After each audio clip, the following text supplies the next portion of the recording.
Boa noite, meus irmãos. Um prazer muito grande voltar a essa casa. Essa casa traz muita história na minha vida. Vejo assim rostos muito queridos de irmãos e irmãs que passaram pela minha vivência, não é verdade? Tanta gente boa, tanta história boa para a gente contar, para a gente rir, para a gente se abraçar. Pastor Edgar, é uma alegria muito grande poder estar aqui. Muito obrigado pela sua coragem de me ceder o púlpito nessa noite. Principalmente numa noite como essa, com tantos apelos emocionais num culto como esse, não é verdade? Eu fiquei tocado com a notícia da irmã Márcia deixar o coral depois de 28 anos. A irmã Márcia tem sido uma bênção. A Solange foi regida pela irmã durante muito tempo e a irmã serviu de inspiração para Solange durante a vida dela, e eu também estou muito sentido, mas eu sei que Deus tem seus planos e sei que Deus conduz a nossa história de maneira sempre em triunfo, nunca em derrota, não é? Ele sempre tem o melhor para nós. Eu acredito mesmo, meus irmãos, que o melhor de Deus para a nossa vida ainda está por vir. Você acredita nisso? Amém. O melhor de Deus para nós está por vir. E nós não vamos ficar aqui para sempre. Então, por que não aceitar os novos desafios de Deus, né? Amém, irmã Márcia. Deus abençoe sua vida. Também o apelo da família, né? Que apelo bonito, que coisa linda, não é? Nossa família está exuberante de alegria pelo aniversário de casamento, as bodas de ouro do Gabriel e da Sônia. E eu descobri hoje aqui, Gabriel, que você é o Gabigol da igreja. Que alegria, né? Gabriel e a dona Sônia são pessoas assim, muito inspiradoras para a nossa vida. É um casal que tem abençoado muito a vida dos seus filhos, genros, nora, netos, mas também tem sido bênção na igreja. Ter um diácono e uma diaconisa como é o Gabriel e a Sônia deve ser uma coisa muito boa na igreja, não é? Então, são amigos mesmo. E digo isso porque lá na nossa igreja, o Gabriel e a dona Sônia têm dado um pouquinho do seu trabalho, da sua dedicação, abençoando ali as instalações. Nós já estamos há algum tempo plantando uma igreja, iniciando uma igreja nova ali na região oceânica de Niterói. E sempre que a gente precisa do Gabriel, ele nunca disse não, está sempre disposto, trabalha dobrado e dedicado em tudo aquilo que faz, e isso para mim é motivo de muita alegria. E a gente poder estar aqui celebrando essa vida consagrada da família, isso é um apelo bastante interessante, isso nos estimula, não é? A cuidar um pouco mais do nosso testemunho, da nossa vida como crentes, não é? A sua família, meu irmão, também é uma bênção.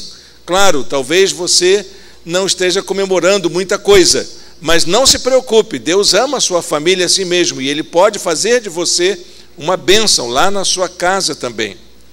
E hoje também, meus irmãos, é um domingo muito especial para a fé protestante no mundo inteiro, porque é o domingo que antecede o dia das comemorações dos 500 anos da Reforma Protestante. 500 anos atrás, meus irmãos, Deus levantou um servo de Deus, Martinho Lutero. A sua história é muito desconhecida, até porque quando quiseram saber quem era Lutero, o Papa mandou para a Alemanha um camarada que resolveu fazer a biografia do Martinho Lutero. E ele disse coisas horríveis sobre Martinho Lutero. E só agora, 500 anos depois, que começaram a investigar de novo a vida de Martinho Lutero. E os próprios católicos, quando leem aquele vergonhoso documento que foi escrito há 500 anos atrás sobre Lutero, dizem que é uma página triste na história do cristianismo o que fizeram com a imagem daquele servo de Deus no passado. Um homem de Deus que, olhando para a igreja de Jesus, sentiu paixão, sentiu vontade de vê-la transformada, restaurada para servir ao Senhor. E isso faz 500 anos atrás. Muitos pastores batistas não gostam de relacionar a igreja batista com a reforma protestante. Mas eu digo para os irmãos com toda convicção, não seríamos a igreja que somos se não houvesse uma reforma protestante. Eu não sei se a gente precisaria de uma reforma hoje, mas acho que nós estamos precisando rever alguns conceitos à luz daquilo que foi a reforma protestante. E eu gostaria de, nesta noite, então, dentre tantos apelos que nós temos, ficar com esse último. Eu gostaria de convidar os irmãos a refletir na palavra de Deus sobre a igreja que somos, sobre o tipo de cristão que nos constituímos, aproveitar esse momento de tanta inspiração. Uma serva do Senhor que dedica 28 anos consagrados à música sacra, à música religiosa, à música de adoração a Deus, uma família que se constrói em torno de um ideal de uma vida comum, de uma vida simples, de uma vida cheia da graça do Senhor, e também esse apelo da reforma protestante. Então eu queria convidar você a pensar em torno disso tudo, acerca de que igreja nós somos, o que nós fazemos como a nossa vida cristã e como nós nos constituímos como povo de Deus. O que faz da gente ser aquilo que nós identificamos como uma igreja de Jesus no mundo de hoje. Eu queria convidar você então a abrir sua Bíblia em Efésios capítulo 4, versículos 1, 2 e 3. Efésios 4, 1, 2 e 3. Os irmãos colocaram ali no Data Show e eu convido os irmãos a acompanhar essa leitura. Eu vou fazer uma coisa que é sinal evidente da velhice, sinal que tem muito tempo que eu já estou vivendo nesse mundo. Eu tenho que tirar o óculos para ler, tá bom, meus irmãos? Viu? Antigamente eu botava o óculos, agora eu tenho que tirar o óculos. Diz assim a palavra de Deus, irmãos: como prisioneiro no Senhor, rogo-lhes que vivam de maneira digna da vocação que receberam, sejam completamente humildes e dóceis, e sejam pacientes, suportando uns aos outros com amor. Façam todo esforço para conservar a unidade do Espírito pelo vínculo da paz. Amém? Amém. Vamos orar um instante, meus irmãos? Feche seus olhos. Obrigado, Senhor, por essa noite estarmos aqui na Tua casa. Obrigado pela Tua palavra lida. Obrigado por tantos motivos de gratidão ao Senhor neste culto, Senhor. Muito obrigado pela inspiração desta hora e te pedimos humildemente que o Senhor fale ao nosso coração com poder e graça, em nome de Jesus. Amém. Pode se assentar, irmãos? Muito bem, meus irmãos. Uma dúvida que tem me acometido nesses últimos dias é: qual é o futuro da igreja? Não, pastor Idênio, o futuro da igreja é a eternidade. Se o mundo acabar, Jesus leva a sua igreja, nós seremos arrebatados. Não estou falando disso. Nós estamos falando de um tempo, meus irmãos, que a igreja nunca foi tão acometida de ataques. Ela nunca foi tão perseguida quanto nos dias atuais. Não sei se você sabe o que está acontecendo no mundo de hoje.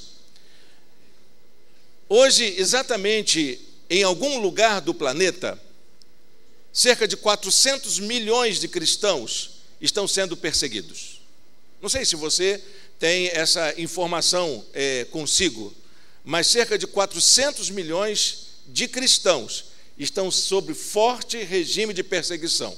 Quando a gente fala de perseguição, significa o seguinte: os seus templos estão sendo destruídos, as suas famílias estão sendo perseguidas, as suas vidas estão sendo ameaçadas, pastores estão sendo sequestrados, pessoas estão sendo assassinadas no meio da rua.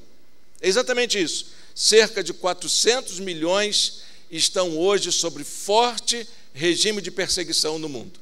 Isso não é pouco. Claro, no mundo de 7 bilhões de pessoas, talvez você diga: mas não é tanto assim, não faz tanta diferença. Mas não vira notícia, não está na TV Globo, não está em nenhum lugar do mundo. Mas hoje a estatística, principalmente divulgada pela missão Portas Abertas, é exatamente essa: cerca de 400 milhões de cristãos estão debaixo de perseguição no mundo. Um outro fato muito interessante é que hoje o cristianismo é visto com um olhar de suspeita. Isso é um tema de um livro que eu escrevi este ano, e isso tem me preocupado muito. A igreja de Jesus é vista com muita suspeita. Ser cristão hoje é sempre olhado com ar de desconfiança. Eu não sei se você tem muitos amigos que não são crentes, Eu tenho muitos amigos, trabalho numa universidade, e ali muitos amigos meus não são religiosos, eles são ateus propriamente. E eles, quando sabem que eu sou teólogo, que eu penso alguma coisa sobre a fé cristã, ou que até que sou pastor mesmo, eu não costumo anunciar muito a minha função. A minha fé, sim, mas a minha função nem tanto. Então eles dizem, eu preciso de uma experiência de espiritualidade. Eu preciso cuidar da minha espiritualidade. E eu pergunto ocasionalmente a eles, o que vocês estão fazendo? Aí algum diz, eu já fui para o Himalaia, eu já fui fazer a trilha lá de Santiago de Compostela, eu já fui fazer imersão lá no Jalapão, né? Jalapão tem um negócio desse também, né? Então eles falam de uma cartela de opções de espiritualidade, muitas opções de espiritualidade, e nenhuma delas é a Igreja de Jesus.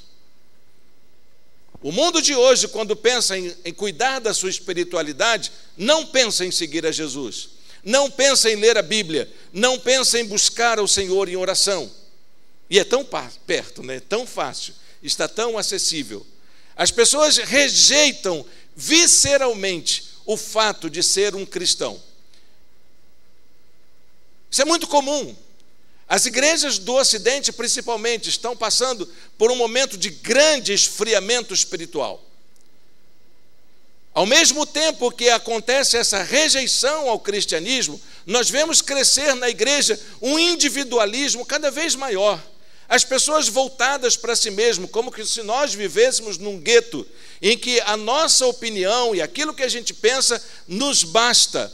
E se alguém pensa diferente da gente, a gente rejeita, a gente hostiliza, a gente faz isso como cristão também.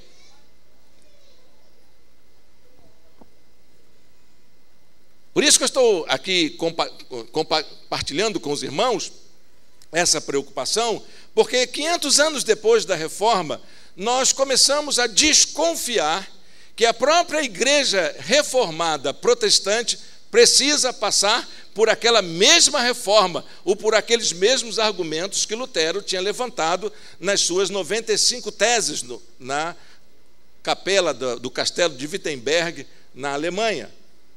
Nós precisamos voltar a pensar nisso. Mas eu desconfio também, meus irmãos, que talvez não daquele jeito, não daquela maneira. Um teólogo do século XIX, chamado Schleiermacher, ele disse o seguinte: Deus nos livre de um novo Lutero. Deus nos livre de um novo Lutero. Não gostaria de alguém que pudesse dizer, estou reformando a igreja. Não, eu não quero isso. Eu não quero que um ser humano, uma pessoa, venha fazer isso, dizer para mim o que eu devo fazer como certo e errado. Afinal de contas, todos nós temos um exercício de consciência. Todos nós pensamos. Todos nós sabemos discernir o que é certo e errado, o que pode e o que não pode. E todos nós temos acesso a uma escritura, a uma Bíblia, que diz para nós o que Deus espera da nossa vida. Então vamos fazer isso. Acho que o grande desafio que nós temos hoje é voltar a olhar para as Escrituras e descobrir lá o que é ser um cristão de forma autêntica no mundo de hoje. O que é bom para mim e para você fazer da vida cristã uma vida significativa, fazer de nossa conduta, de nossa maneira de ser, dos nossos relacionamentos, nossas amizades, nossa família, nosso local de trabalho, lá onde a gente compartilha nossas experiências diárias, lá onde a gente expressa as nossas formas de existência, é lá que a gente precisa fazer isso, e a Bíblia nos ajuda a fazer isso. E quando a gente volta a olhar para a Bíblia, encontra o apóstolo Paulo, há tanto tempo atrás, dizendo uma palavra tão preciosa como essa, e ele dizendo já naquela época, primeiro século da era cristã, há 19 séculos atrás, irmãos, ele dizendo, por favor, irmãos, eu rogo, eu peço pelo amor de Deus, eu estou aqui preso, porque eu acredito nisso. Eu estou aqui numa condição que não gostaria que ninguém passasse. Então eu rogo que vocês vivam de uma maneira digna. Sejam dignos de carregarem esse nome, o nome do Senhor Jesus. E ele dá então vários conselhos. E eu, olhando para esse texto, eu fiquei imaginando que tipo de comportamento nós poderíamos ter, que poderíamos dizer, que poderíamos até intitular de maneira digna de viver o Evangelho para nós. Muitas pessoas confundem as coisas, né? Muitas pessoas confundem as coisas. Há pessoas que acham que viver de uma maneira digna do Evangelho é viver numa clausura. Entra numa caixinha e fica ali quietinho, como se ele fosse o mais certo do mundo. E ele não se deixa afetar pelos problemas dos outros. Está ali sossegado. Alguns até disseram que o crente perfeito é o crente de 3 S's. Conhece o crente de 3 S's? É o crente salvo. Primeiro S. É o crente satisfeito, porque Deus está abençoando a vida dele. Segundo S. E é o crente sentado. Ele vem para a igreja, senta, fica quietinho, volta para casa, cumpriu o seu compromisso. Semana que vem ele volta aqui de novo. De domingo a domingo, ele esquece que há um intervalo onde ele tem que viver aquilo que ele veio fazer aqui no domingo. Na segunda-feira mesmo, eu tenho certeza que você vai esquecer de muita coisa que você ouviu aqui e vai voltar à sua vida do mesmo jeito, vivendo do jeito que Deus tem permitido que você viva e achando que você faz aquilo que é certo. Há muitos cristãos vivendo dessa maneira, vivendo essa vida satisfeita, essa vida que se realiza com as bênçãos, a graça de Deus sobre nós, não é? Aquilo que Deus tem dado. Deus tem abençoado muito a igreja, no Brasil principalmente, mas estão aí, sossegados, quietos, não se deixam abalar, nem o Espírito de Deus, com todos os seus gemidos, consegue demover um coração de um crente sentado.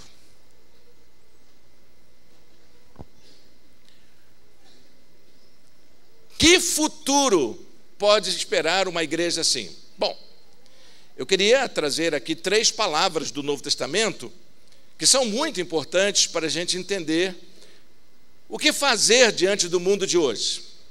O que nós podemos fazer para ter uma vida cristã autêntica, dinâmica, uma vida que vale a pena ser vivida, ou, como diz o apóstolo Paulo, uma vida digna da vocação com que fostes chamados. O que seria isso? Bom, são 3 palavrinhas. A primeira palavra é a palavra diaconia. A palavra diaconia é uma palavra grega, que quer dizer servo ou servir. A igreja primitiva, quando ela percebeu que havia um grande número de pessoas e com necessidades diversas, então eles disseram: olha, não dá para o pastor fazer tudo e ainda pregar o evangelho. Então vamos combinar o seguinte: a gente aqui fica pregando o evangelho e os irmãos, por favor, vamos cuidar de servir as mesas de maneira correta, de maneira que se dediquem somente a isso. E criaram, então, a instituição dos diáconos. Foi assim que começaram os trabalhos dos diáconos na Bíblia. Está lá em Atos capítulo 6. E isso trouxe um grande problema para a igreja, porque as pessoas acham, até hoje, que quem serve na igreja é só quem tem cargo, é só quem é nomeado. Mas aí você pensa o seguinte: o que é ser um diácono? Diácono é ser um servo. O Senhor, quando veio a este mundo, Jesus, quando veio a este mundo, ele disse que era um diácono. Ele disse: eu estou aqui para servir ao Senhor e para servir a vocês. O Filho do Homem não veio para ser servido, mas veio para servir e dar a sua vida em resgate de muitos. Ora, se Jesus mesmo, ele se entendeu como alguém que coloca a sua vida a serviço, o que é que eu tenho que pensar para que serve a minha vida? E ele disse ainda para os seus discípulos que se alguém quiser ter alguma posição de relevância dentro da vida da igreja, dentro do contexto da comunidade cristã da qual faz parte, é preciso aprender a colocar a sua vida a serviço. Nós não estamos aqui, meus irmãos, para defender estruturas. Nós não estamos aqui para manter organizações e instituições, mas estamos aqui para colocar a nossa vida a serviço uns dos outros. Se a igreja quiser se tornar relevante no mundo em que nós vivemos, ela precisa aprender a ser uma serva. Não alguém que se serve, mas alguém que serve. O mundo precisa hoje, cada vez mais, de mãos, de voz, de pés que possam estar a serviço das transformações que nós precisamos experimentar. O mundo passa por uma grande crise. A crise que nós atravessamos, engana-se você que é só do Brasil. Não, o mundo passa pela maior crise moral, espiritual, política, econômica que a humanidade já atravessou. Nós estamos vivendo um tempo difícil. E engana-se você achando que trocando cargos políticos vai resolver o problema do Brasil. O problema não é do Brasil, o problema é do mundo que nós vivemos. O mundo passa por uma grave crise, jamais vista na história da humanidade. E é preciso que a igreja se levante para ser a serva nesse tempo de crise. A segunda palavra que me chama a atenção no Novo Testamento é a palavra martírio. Você, puxa, pastor, mas você vai falar de martírio aqui? Sim, claro. Por que não? Eu não estou falando do martírio que levou a vida de Tiradentes.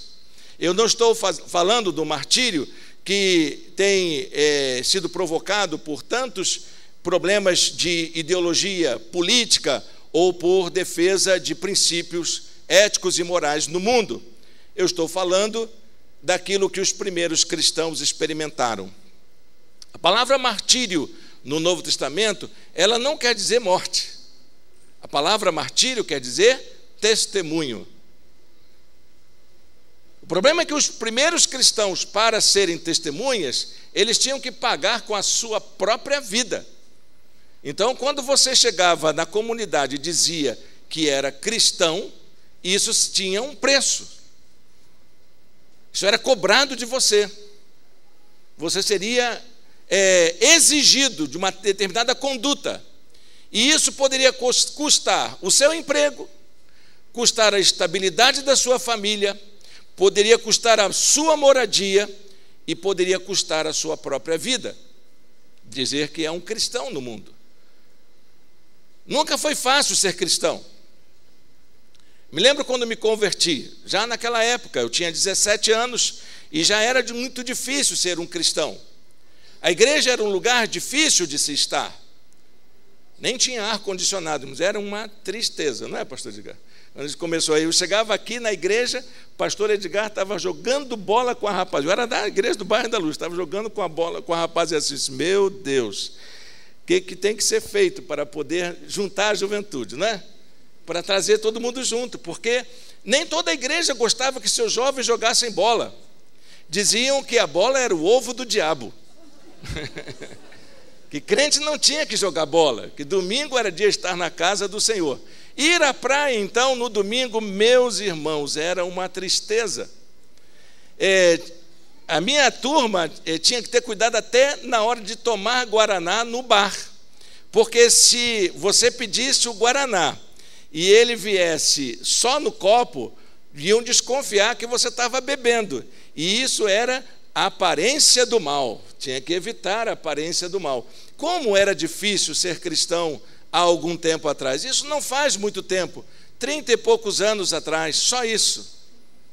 E como as coisas mudaram, não é? Como é gostoso a gente estar na casa do Senhor, sair de casa com o conforto que nos trouxe até aqui. Claro, teve aí, sempre tem aquele problema do trânsito, ou então da segurança, não é? Mas é gostoso a gente vir à casa do Senhor. Como é diferente, não é? Como é bom a gente estar junto aqui. Como é bom ver a orquestra tocando. Como é bom ver as pessoas bem equipadas, bem tratadas, não é? A minha igreja, que é uma igreja pequena, um dia pedi para abrir a Bíblia. e eu vi saindo vários tablets, vários celulares, era a Bíblia. Todo mundo com a sua Bíblia na mão, carregando sua Bíblia tranquilamente. Será que nós estaríamos dispostos a pagar o preço por esse tipo de vida que nós adotamos? Será que nós fazemos isso reconhecendo o alto valor que isso representa? Não quero dizer assim, e se viesse uma perseguição, será que a gente resistir? Deus me livre, eu também não quero, meus irmãos, eu não quero perseguição. Mas eu estou dizendo aqui para os irmãos a respeito de que tipo de custo você está assumindo pelo fato de você ser um crente em Jesus Cristo. O que você está disposto a abrir mão? O que você está disposto a ceder na sua vida, na sua agenda, no seu compromisso diário, no seu compromisso financeiro, para poder servir a Jesus? Esse é o custo de seguir a Cristo. Dietrich Bonhoeffer, ele tem lá no seu livro Discipulado, duas maneiras distintas de você entender a graça de Deus. A primeira é a graça barata, a graça que todo mundo não sabe o preço que tem. É essa coisa de você ir para a igreja e não deixa ele ali, de repente, quem sabe, ele vai se acostumando. Então a pessoa vai para a igreja, tem cara de crente, tem jeito de crente, tem cheiro de crente, usa roupa de crente, parece um crente, é igualzinho um crente, mas não é um salvo por Jesus. Há muitas pessoas na igreja assim, que se acostumaram a um tipo de vida de crente. Tem até cacuete de crente, fala linguagem de crente, fala o crentez que a gente já conhece, mas não tem nada de uma vida transformada e salva por Jesus. Então o Bonhoeffer diz que isso aí é a graça barata, graça que não custa nada, é só você vir à igreja. Então ele vai comparar com o outro tipo, que é a graça custosa, a graça que custa alguma coisa. Não é que você tenha que pagar nada, não, a graça não custa nada, por isso que se chama graça. Ela é graça porque ela é de graça, mas ela envolve o custo de uma vida, porque para que você tivesse a graça, alguém morreu na cruz por isso, alguém deu a sua vida. E para que você tivesse aqui hoje, 2000 anos depois, alguém pagou o preço para que o Evangelho chegasse até nós. Alguém se esforçou, alguém trabalhou, alguém plantou a ideia, alguém trouxe a mensagem, alguém enfrentou os inimigos do Evangelho para que o Evangelho chegasse até aqui. Isso não foi barato. Isso envolveu um alto custo de muitas vidas, vidas preciosas, que se entregaram voluntariamente, por amor à obra de Deus, para que o Evangelho chegasse até nós. Vidas que assumiram o risco de viver a fé em meio a circunstâncias adversas. Como estão esses muitos cristãos que estão enfrentando esses problemas nos dias de hoje? Se a igreja tiver um futuro no tempo da gente, será por causa do nosso testemunho, da maneira como a gente vive. E eu acho muito interessante isso, porque Jesus, quando chamou os seus discípulos, ele não disse para serem pessoas que inventassem doutrinas, que defendessem teorias, teses, teologias, ideologias. Ele não disse isso. Ele disse apenas: vocês são minhas testemunhas. Foi a última palavra que Jesus deu aos seus discípulos no Evangelho de Mateus. Vocês são minhas testemunhas.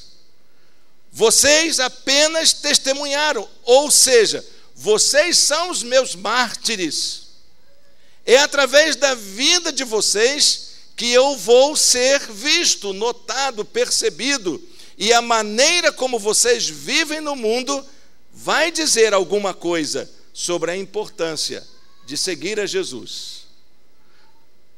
Jesus não chamou você para ser advogado de defesa dele. Ele não precisa de você ficar brigando na internet por causa de questão A ou questão B. Você não precisa defender ideais e valores da família, e não sei o que lá, acho tudo isso uma bobagem tão grande que andam dizendo por aí. O que Jesus chamou para você fazer é ser uma testemunha de Jesus. Viver o evangelho da graça de Deus de forma autêntica, não para sair brigando com os outros que pensam diferente de você. Para com isso, gente. E interessante que eu vejo isso acontecer na boca, na escrita, na conduta de cristãos que vergonhosamente discursam de maneira ofensiva, agredindo pessoas, humilhando pessoas. Não foi isso que Jesus ensinou. Jesus ensinou para nós sermos testemunhas, vivermos o custo do evangelho, ao ponto de comprometer a nossa vida inteira, se for preciso. Amém, meus irmãos?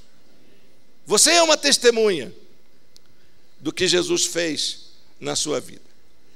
E a última palavra é a palavra koinonia, também é uma palavra grega muito interessante e que muitas vezes usamos de maneira equivocada na igreja.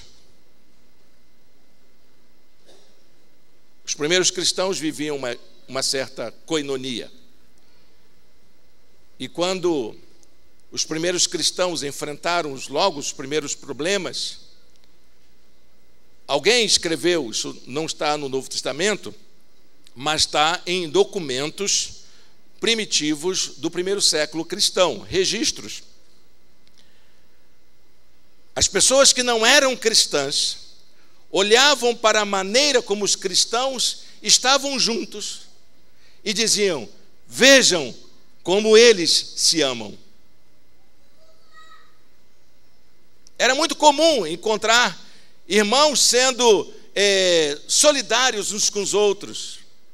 Era muito comum vermos irmãos partilhando a mesma casa, partilhando a mesma mesa, partilhando o ombro, partilhando horas de trabalho, partilhando horas de aprendizado, horas de oração. Era muito comum acontecer isso entre os primeiros cristãos. Eles não tinham templo. E aqueles, por exemplo, que viviam em Jerusalém, era muito comum eles irem até o templo de Jerusalém. E ali, naqueles alpendres em volta do templo, eles ficavam reunidos ali. Não era pouca gente, porque logo na primeira leva de conversão de cristãos, levantou-se 3.000 almas, 5.000 almas, 10.000 almas. Eram os números que o Novo Testamento vinha nos dando. Eles não tinham para onde ir. Eles não iam para uma casa como esta, eles iam para o templo judaico e ficavam ali pelos cantos, nos alpendres do templo, se reunindo, compartilhando, abraçando, trocando ideias, partilhando o pão, conversando uns com os outros, tratando dos feridos, dos desanimados, conversando uns com os outros. Que coisa linda que deveria ser. Há um professor, antigo professor de Novo Testamento, de um dos seminários brasileiros, que ele diz que essa comunidade era uma comunidade tão diversa, com tantas opiniões, que era possível imaginar que dentro de um mesmo espaço estivesse um adventista bem radical e um batista pentecostal bem radical, todos juntos na mesma. Imagina que coisa que deveria ser. Todos estavam juntos. Opiniões diferentes, opiniões diversas, uma pluralidade de experiências, mas todos sabiam que era preciso que eles estivessem juntos, ajudando uns aos outros. A gente aprende que comunhão é fazer aquelas coisas que agradam a gente. A gente reduziu a comunhão a um momento gostoso, na hora do culto, da gente se abraçar e se cumprimentar e dizer as boas-vindas. É legal. Bastante bacana. E aí então a gente reduziu um outro tipo de comunhão. Olha, irmãos, tem reunião de comunhão depois do culto. Aí já sabe que vai ter aquela mesa farta, nós vamos ter comida de graça, vai ser boca livre, a gente vai brincar, a gente vai se alegrar, não é verdade? A gente reduziu comunhão a isso. Mas comunhão, meus irmãos, é o sentido de comúnio. São pessoas que têm o mesmo humus, a mesma natureza, assumem fazerem parte de um mesmo contexto. Com quem eu devo ter comunhão? Em primeiro lugar, com Deus. Deus nos chama para vivermos com Ele. E se nós não temos condições de ter uma comunhão íntima com o Senhor, dificilmente vamos ter condições de ter comunhão nas outras áreas da vida. O primeiro passo para uma construção de uma vida de comunhão é nós descobrirmos o quanto precisamos da presença de Deus em nós. Em segundo lugar, a comunhão também diz respeito à vida com aqueles que pensam junto conosco, os nossos irmãos da fé. O apóstolo Paulo diz que a gente deve cuidar dos domésticos da fé, pensar na nossa igreja, pensar nos nossos irmãos. Há muitas pessoas que numa igreja grande como essa reclamam de que não conhecem A, não conhecem B. O problema é seu, meu irmão, porque não conhece, mas dá para a gente conhecer o mais perto, saber os nossos vizinhos, saber aqueles que moram na nossa direção, partilharmos o mesmo carro quando viermos à igreja, ou então nos reunirmos para uma reunião de oração lá perto da nossa casa, com os nossos vizinhos e nossos amigos. Por que não? Faça isso. Convide as pessoas mais perto de você, para que possa ter comunhão com os domésticos da fé. E aí você vai começar a perceber quem está vindo, quem não está vindo. Você vai começar a sentir saudade das pessoas. Havia um missionário que trabalhava aqui no estado do Rio de Janeiro, e ele foi na nossa igreja uma vez para fazer um trabalho de evangelização. E ele disse: olha, nessa conferência que eu vou fazer, eu quero trabalhar mais fora do que no templo. Vou pregar todas as noites, mas durante o dia eu quero visitar pessoas. Ótimo, vamos lá. Então eu levei esse missionário à casa de uma colega de trabalho que queria conhecer o Evangelho. E fomos lá. E foi interessante que ela disse: olha, a razão pela qual eu acho que igreja não é um lugar muito legal é porque a gente vai ter que ir todo domingo. Vai ser obrigado a ir lá. E ele disse: eu não acho que seja ruim, não. Aí disse: mas por que você não acha? Porque você é pastor, né? Disse: não, é que eu vejo a igreja como se fosse a minha família. Por isso que são os domésticos da fé. Então eu passo a semana inteira longe da minha família. Aí quando vai chegando sexta-feira, sábado, vai me dar uma saudade da minha irmãzinha A, do meu irmãozinho B, daquela vontade de ver a família reunida. Aí eu vou para a igreja, porque eu sei que todo mundo está lá. É por isso que eu vou à igreja todo domingo, para matar a saudade dos meus irmãos. Eu não vou para ouvir um pregador, ou para cantar um hino, ou para fazer serviços religiosos. Eu vou para estar em comunhão com as pessoas que eu amo, que fazem parte da minha família de fé. Uma terceira área que nós precisamos desenvolver comunhão é a comunhão com o mundo.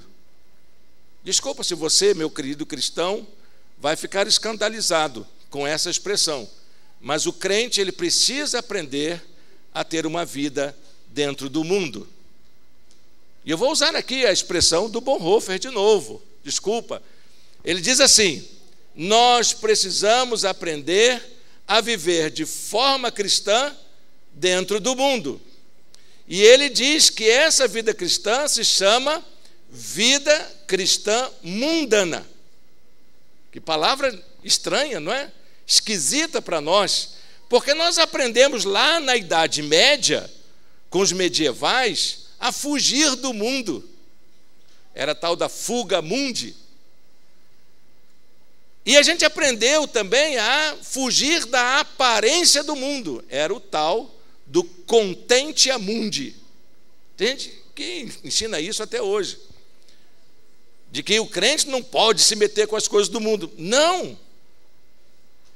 Sabe por que eu digo isso? Quando Jesus olhou para os seus discípulos, ele dizia assim: como o Pai me enviou, eu vos envio. Como é que o Pai enviou Jesus? Ele, que era filho, vivia com o Pai. Na oração lá sacerdotal, ele disse: que saudade, meu Pai, da nossa comunhão que tínhamos aí.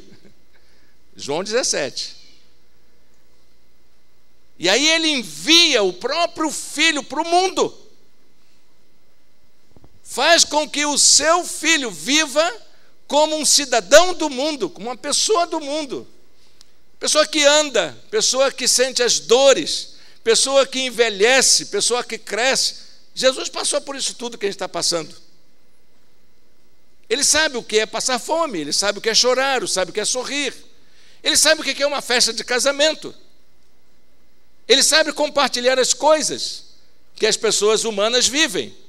E ele compartilhava tanto que chegaram a dizer que Jesus era amigo de comilões e beberrões. Era Jesus. Jesus andava com as pessoas, ele era amigo de pecadores. Ele dialogava com todo mundo, ele frequentava a casa de todos. E ele, quando foi à casa de um nobre, de um publicano, desses ricaços da vida, uma prostituta entrou na casa do cidadão e foi lavar os pés de Jesus. Que intimidade era essa, meu?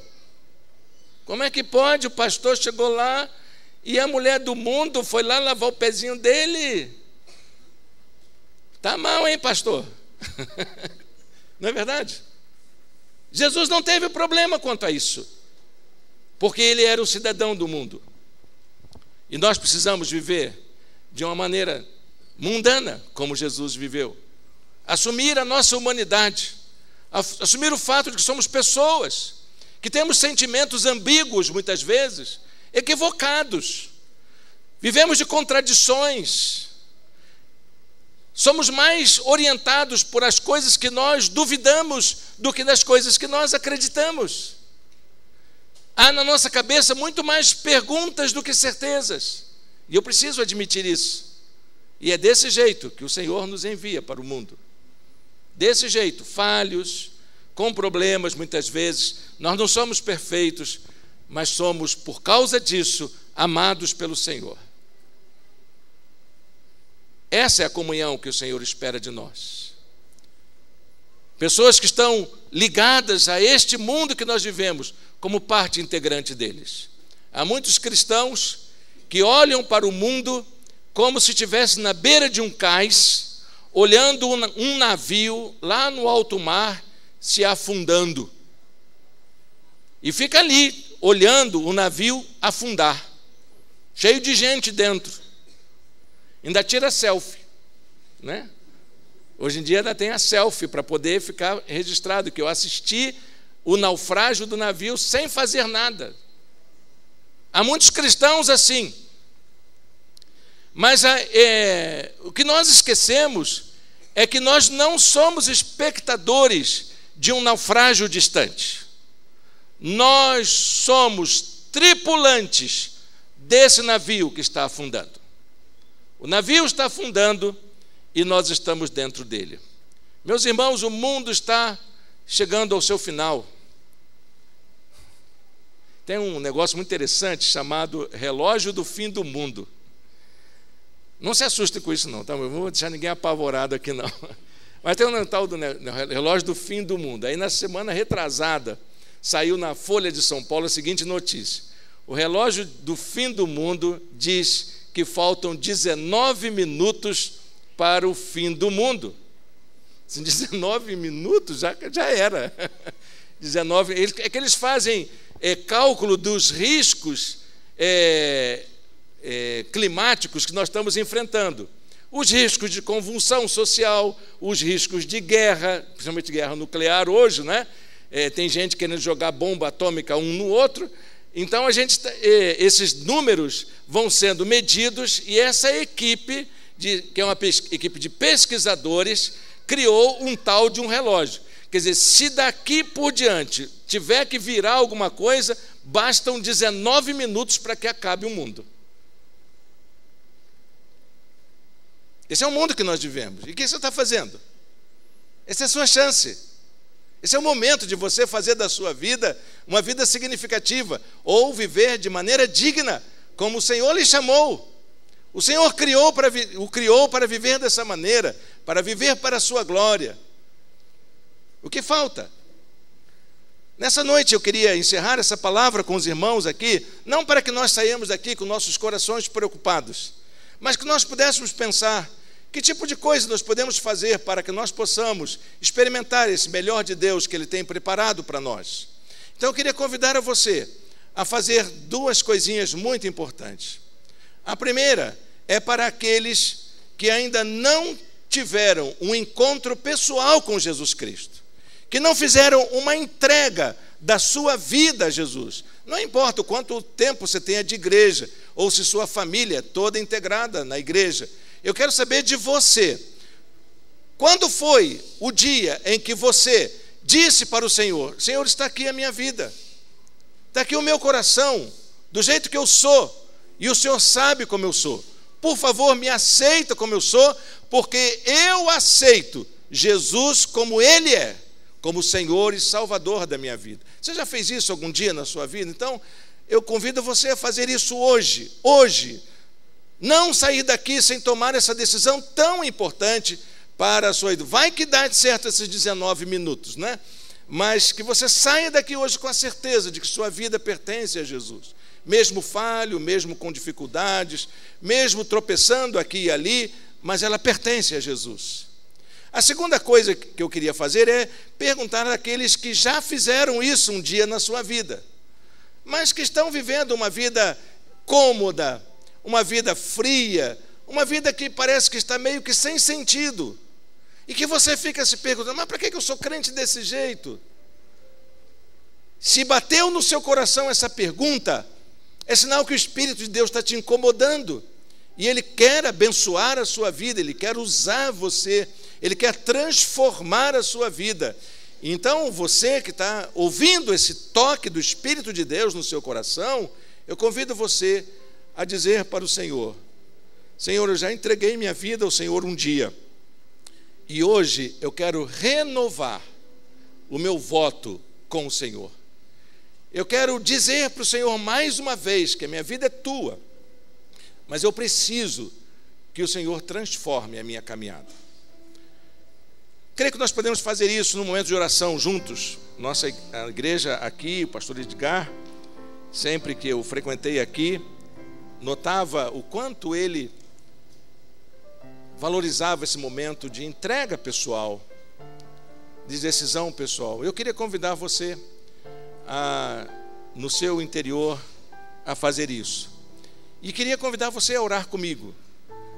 Nós estamos ouvindo uma música ao piano, e eu queria gastar esses últimos momentos da mensagem para dar a oportunidade a você a tomar a sua decisão e entregar a sua vida a Jesus, ou renovar o seu compromisso de seguir ao Senhor. Amém? Vamos fazer isso? Ficar de pé. Quem pode orientar um cântico que nós possamos entoar juntos? A irmã Márcia vai entoar: dá-me tua visão, Senhor. Amém. E enquanto nós cantamos esse hino, a igreja canta este hino, eu convido você que quer entregar a sua vida a Jesus, e convido você que quer renovar o seu voto com o Senhor, a sair do seu lugar, vir aqui à frente e juntos orarmos ao Senhor. Quero orar pela sua vida e quero colocar a sua vida diante do Senhor.